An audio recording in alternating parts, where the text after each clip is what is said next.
हाँ, तो most welcome आपका इस क्लास में। आप जो है इससे पहले विभाजन का सूत्र पढ़ चुके हैं, इसी को हम लोग देखेंगे आज कि जो है क्या इसमें लगाना है। ये प्रश्नावली 6.3 देख रहे हैं अरिहंत प्रकाशन का। विभाजन के सूत्र पर कुछ आज प्रश्न हम लोग करेंगे जो विभाजन के सूत्र पर आधारित है। देखेंगे ये क्वेश्चन नंबर है। ये क्वेश्चन दिया गया है, किसी वृत्त के एक व्यास के एक छोर के निर्देशांक 4-1 तथा वृत्त के केंद्र के निर्देशांक 1-3 है, तो व्यास के दूसरे छोर का निर्देशांक ज्ञात कीजिए। आपको समझना होगा यहाँ पर कि एक जो है वृत्त दिया गया है। इस तरह से वृत्त का व्यास जो होता है वो केंद्र से होकर जाता है।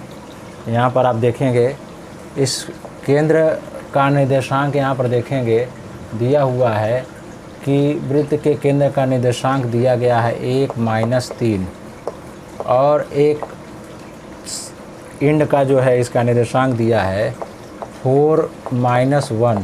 दूसरे इंड का निर्देशांक हम x और y मान लेते हैं। ठीक है, तो इस तरह से विभाजन का सूत्र का इस्तेमाल करेंगे। जैसा कि आपको ज्योमेट्री से पता है कि जो है वृत्त का जो केंद्र होता है वो व्यास का मध्य बिंदु होता है। तो मध्य बिंदु का जो फार्मूला है उसको ध्यान रखते हैं कि मध्य बिंदु का फार्मूला जो है क्या होता है, x1 + x2/2 और y1 + y2/2। ये मध्य बिंदु का निर्देशांक है। आप ध्यान देंगे कि यहाँ पर x1 y1 x2 y2 है। ये x1 है, ये y1 है और ये x2 है, y2 है। अब निकालेंगे आप, तो यहाँ पर मध्य बिंदु के निर्देशांक से 1 बराबर हो जाएगा 4 + x/2। यहाँ ध्यान देंगे मध्य बिंदु का निर्देशांक वाला सूत्र से, तो इसको क्रॉस मल्टीप्लिकेशन करेंगे तो 4 + x = 2 आ जाएगा। x = आ जाएगा 2 - 4, x = आ जाएगा -2। इसी तरह दूसरे का लगा लेते हैं। -3 जो है y का मान है, -3 = -1 + y/2 कर लेते हैं। क्रॉस मल्टीप्लिकेशन करेंगे तो -6 = -1 + y आएगा। इसको ध्यानपूर्वक देखेंगे, सॉल्व कैसे करेंगे। y = हो जाएगा -6 + 1, इसका मतलब हो गया -5। यहाँ से x और y का मान पता हो गया है, तो इस तरह लिखेंगे, अतः व्यास के दूसरे छोर का निर्देशांक, दूसरे छोर का निर्देशांक लिख देंगे आप यहाँ पर -2 और -5। इस तरह से ये दूसरे छोर का निर्देशांक हमें प्राप्त हो जाएगा। तो ये आप मध्य बिंदु के सूत्र का प्रयोग करके आप इस प्रश्न को लगाए हैं। हम लोग अगले प्रश्न पर चलते हैं, इसको ध्यानपूर्वक पढ़ते हैं। विभाजन के सूत्र का प्रयोग करके दर्शाइए कि बिंदु P, एक बिंदु दिया गया है यहाँ पर P P दिया गया है 2-1, Q दिया गया है 0, 1 और R दिया गया है -3 और 4। कह रहा है कि संरेख है, मतलब एक लाइन में है, एक लीनियर जो है, एक लीनियर वे में है। यहाँ पर आप देखेंगे एक लाइन में स्थित जो बिंदु होते हैं उनको संरेख बोला जाता है। यहाँ पर आपको P मिल रहा है, यहाँ पर Q मिल रहा है, यहाँ पर R। P का निर्देशांक आप लिख लेंगे, यहाँ पर 2-1 है। Q का निर्देशांक जो है 0 और 1 है और R का जो निर्देशांक दिया गया है -3 और 4 है। यहाँ पर आप देख लेंगे। अब कह रहा है कि इसको आप साबित कीजिए, सिद्ध कीजिए, प्रूव्ड करिए कि ये जो है संरेख है। तो अब यहाँ पर देखेंगे कि आप m1 और m2 का मान नहीं दिया गया है, तो इसको k और 1 ले लेंगे। जो m1 का मान k और m2 का मान 1 ले लेंगे। अब इसको देखते हैं कि कैसे संरेख साबित करेंगे।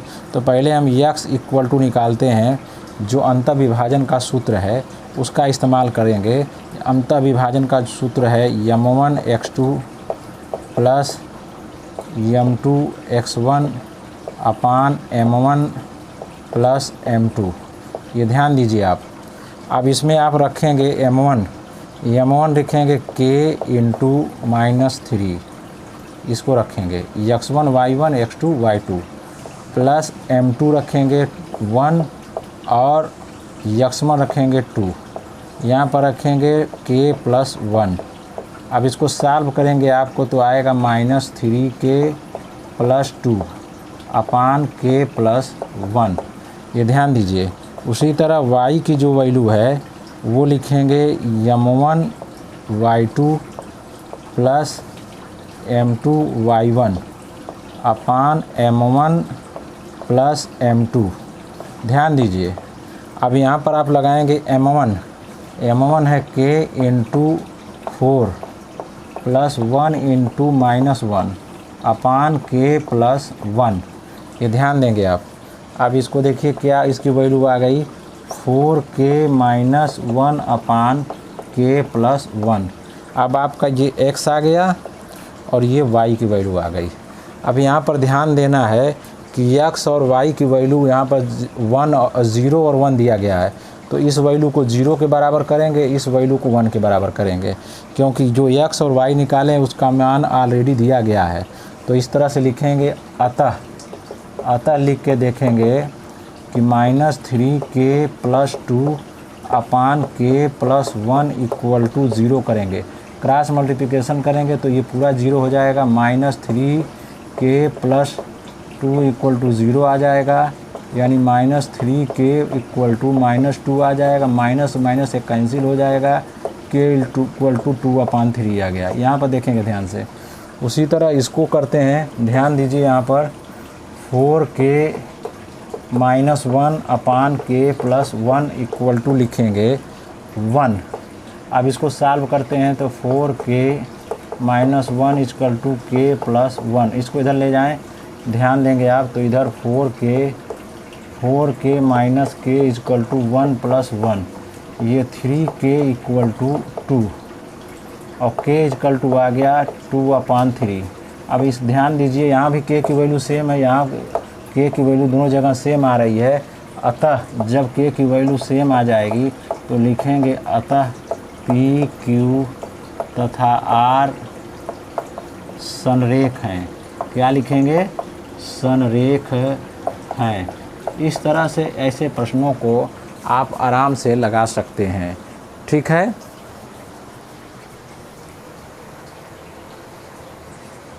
आगे हम लोग फिर देखते हैं। ये आपके सामने क्वेश्चन लिखा हुआ है, उसी प्रश्नावली का है और उसी फार्मूला पर आधारित है।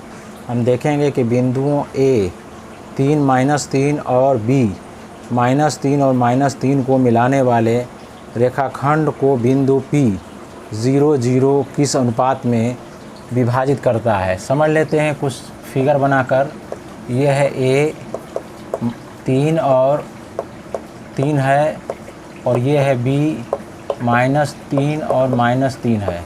इसमें एक बिंदु P दिया गया है 0 और 0 और पूछ रहा है कि m1 और m2 की वैल्यू पता करिए, यानी किस अनुपात में विभाजित कर रहा है ये P बिंदु A और B को। तो फार्मूला लिखते हैं x इक्वल टू अंतर विभाजन है। फार्मूला लिखेंगे m1x2 प्लस m2x1 अपान m1 प्लस m2। ध्यान देंगे यहाँ पर m1 की वैल्यू है m1 multiply by m1 into x2 -3 plus m2 into 3 upon m1 plus m2 यहाँ पर लिखेंगे आप। अब ध्यान देना है कि -3m1 प्लस 3m2 और m1 प्लस m2, ये x की वैल्यू फाइंड हो गई हमको। तो x की वैल्यू ये 0 दिया गया है, यहाँ ध्यान देंगे आप। जब 0 दिया गया है, अब इसको सॉल्व करेंगे इक्वल टू 0 करके, तो आएगा यहाँ पर देख लेंगे -3m1 plus 3m2 equal to 0। क्यों? क्योंकि 0 और इसका मल्टीप्लाई करने पर टोटली 0 हो जाएगा। यहाँ पर आएगा, इसको इधर ले जाएंगे तो 3m1 इक्वल टू 3m2। यहाँ देखिए 3 से 3 कैंसिल हो गया। m1 अपान m2 जब निकालेंगे तो इसका 1/1 यानी 1:1 में आएगा। ये इसका मतलब ये मिड पॉइंट है, ये मिड पॉइंट है। जब 1:1 या इक्वल रेशियो में कोई चीज़ डिवाइड होती है तो इसका मतलब ये हो गया कि मिड पॉइंट है, ये मिड पॉइंट है।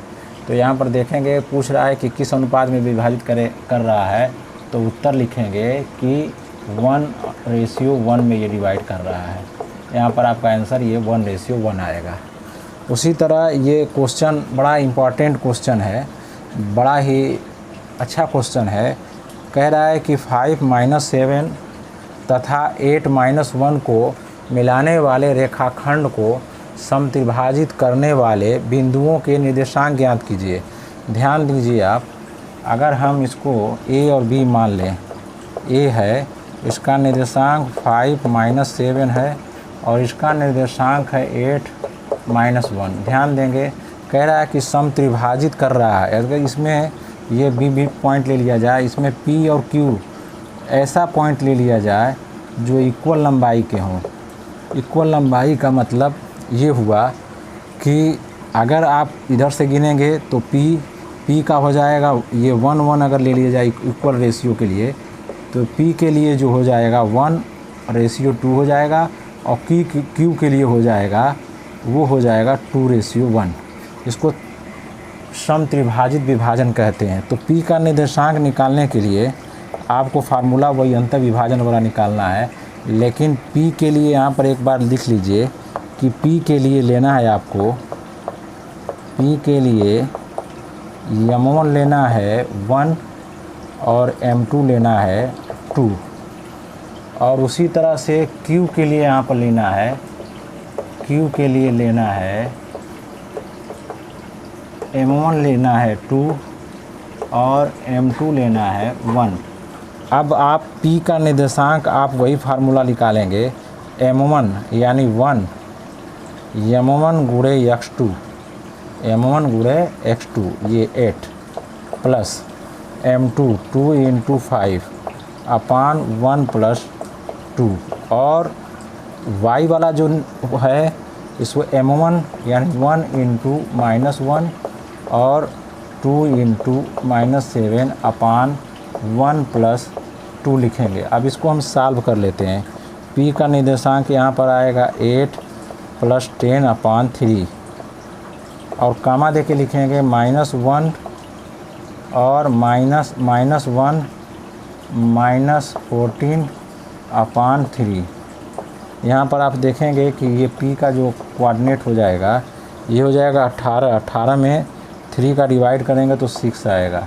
ये आ जाएगा -15, 3 का हो जाएगा तो -6। अब इस तरह से p का कोऑर्डिनेट पता चल गया। उसी तरह q के कोऑर्डिनेट को हम लोग देखते हैं। m1 लिखेंगे 2 और x2 लिखेंगे 8, ठीक है। m2 लिखेंगे 1 और x1 लिखेंगे यहाँ पर आप लिखेंगे 5 अपान 2 + 1, और फिर y का कोऑर्डिनेट दूसरा कोऑर्डिनेट लिखेंगे।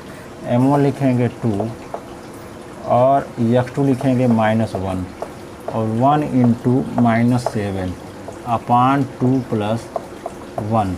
ये इसको सॉल्व कर लेते हैं।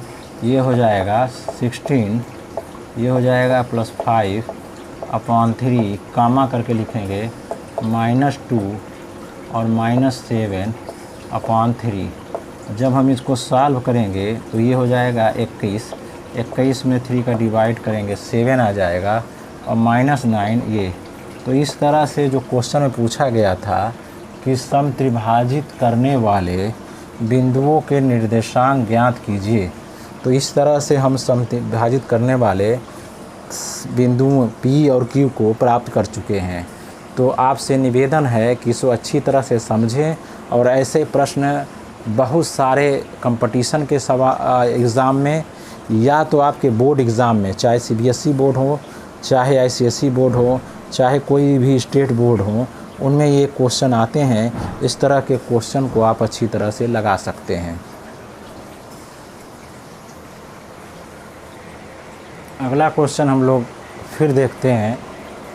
ये क्वेश्चन दिया गया है, त्रिभुज के माध्यिका की लंबाई ज्ञात कीजिए जिसके शीर्ष 5, 6, 3, 8 तथा -1 और 2 है। हम यहाँ पर एक त्रिभुज आपको बनाकर समझा देते हैं। यहाँ पर एक त्रिभुज है जिसका P है 5 और 6, ध्यान दीजिए 3 और 8, और एक है -1 और 2। ये है P, Q, R हमने लिख लिया। अब इसका कह रहा है कि इसकी माध्यिका की लंबाई ज्ञात कीजिए जिसके शीर्ष दिया गया है, तीनों शीर्ष दिए गए हैं। तो माध्यिका किसको कहते हैं पहले ये समझ लेते हैं। ये Q और R का जो मध्य बिंदु होगा S मान लेते हैं, तो इसको मिलाते हैं। जो PS एक लाइन है इसको माध्यिका बोलेंगे। चूँकि पहले S का जो है निर्देशांक पता करें। S चूँकि मध्य बिंदु में है, ठीक है, तो S हो जाएगा, फार्मूला हो जाएगा x1 + x2 बटा 2 y1 + y2 बटा 2। ये मध्य बिंदु का निर्देशांक है। तो S का निर्देशांक निकालना है, यहाँ पर ध्यान देना है S का। तो ये हो जाएगा 3 + -1/2 और 8 + 2/2। जब इसको हम सॉल्व करेंगे, S का निर्देशांक 2 बटा 2 1 हो जाएगा, और ये 5 और 2 10 हो, 8 और 2 10 हो जाएगा। 10 में 2 का डिवाइड करेंगे तो ये 5। आपको S का जो है कोऑर्डिनेट है 1 और 5 मिल गया। आपको पूछ रहा है कि PS की लंबाई, तो PS निकालने के लिए फार्मूला जो दूरी का डिस्टेंस फार्मूला है x2 - x1 का whole square plus y2 - y1 का होल स्क्वायर करेंगे। अब इसको ध्यानपूर्वक देखेंगे, x1 y1 x2 y2 ले सकते हैं इसको। तो ये लिख सकते हैं 5 - 1 का होल स्क्वायर प्लस 6 - 5 का होल स्क्वायर। अब इसको सॉल्व करेंगे, ध्यान देंगे, 5 में से 1 जाएगा 4 का स्क्वायर 16, और 6 में से 5 गया 1 का स्क्वायर 1, यानी ये आ गया 70 इकाई, यानी रूट में कड़ी में 17 इकाई इसकी माध्यिका की लंबाई हो जाएगी। इस तरह से इस क्वेश्चन को आप लगा सकते हैं। उसी तरह से आप देखेंगे, ध्यान से देखेंगे, बिंदुओं 3, -4 तथा 1, 2 को मिलाने वाले रेखाखंड को, एक है इस तरह देखेंगे आप, एक दिया है A और B, 2 बिंदु दिया गया है। इसके निर्देशांक हैं 3 - 4 और इसके निर्देशांक है 1 और 2। इसको कह रहा है मिलाने वाला रेखाखंड को बिंदु P और Q 3 समान भागों में, यानी P और ये Q 3 समान। इससे पहले जो समत्रिभाजित वाला 1:1:1 में, यानी P के लिए M1 हो जाएगा 1 और M2 हो जाएगा 2। हमने इससे पहले आपको लगाया है, जिसे यहाँ पर लिख देते हैं। P के लिए आप देखेंगे M1 = 1 और M2 = 2 लिखेंगे। उसी तरह से यहाँ पर लिख देते हैं Q के लिए उसका उल्टा हो जाएगा। ये देखेंगे M1 हो जाएगा 2 और M2 हो जाएगा 1, इस तरह से। अब कह रहा है कि अब P और Q के निर्देशांक दिया हुआ है। P का P/- तो पहले P का फार्मूला से हम निकाल लेते हैं। फार्मूला क्या है, वही अंतर विभाजन वाला M1 x2 + M2 x1/M1 + M2। M1 लेते हैं, यहाँ पर x1 y1 x2 y2 है, तो हो जाएगा M1 x2 1 × 1 प्लस 2 × 3 अपान 1 + 2। और y के लिए ले लेते हैं, y के लिए M1 y2 की जगह 2 ले लेंगे, M2 की जगह 2 - 4 अपान 1 + 2 ले लेते हैं। तो ये P का कोऑर्डिनेट यहाँ पर हो जाएगा, ये 1 + 6/3, और ये हो जाएगा 2 + 2 - 8/3। यहाँ ध्यान देंगे आप, यहाँ पर P आ गया 7/3 और यहाँ आ गया -6 तो -2 आ जाएगा पी का निर्देशांक। देखिए पी का निर्देशांक आप देखेंगे, पी का निर्देशांक दिया भी है इस क्वेश्चन में, पी दिया है पी का निर्देशांक दिया है पी और -2। यहाँ कंपैरिजन करेंगे तो p = आ गया 7/3, p की वैल्यू यहाँ पर आ गई। उसी तरह q के लिए निकालते हैं। q का निर्देशांक निकालने के लिए क्या है, m1 x2 यानी 2 × 2 × 1 1 × 3/2 + 1 और कामा दे के लिखते हैं इसका m1 y2 यानी 2 × 2 + 1 × -4/2 + 1। अब इसको देखेंगे आप, इसको सॉल्व करेंगे की जो है तो 2 + 3/3 कामा दे के लिखेंगे, ये कामा है, ये हो गया 4 - 4/3। अब इसको सॉल्व करेंगे तो q का देखेंगे 5/3 कामा 0 और q का निर्देशांक ऑलरेडी दिया है 5/3 कामा q। अब इन दोनों का तुलना करेंगे, कंपैरिजन करेंगे तो q की वैल्यू 0 आ गई। इस तरह से इस क्वेश्चन में आपके पास p = 7/3 और q = 0 आ गया। ये दोनों इस क्वेश्चन के आंसर हैं। तो इस तरह से आप प्रश्न को अच्छी तरह से लगाने का प्रयास करेंगे, फार्मूला याद रहेगा तो आप लगा लेंगे। धन्यवाद।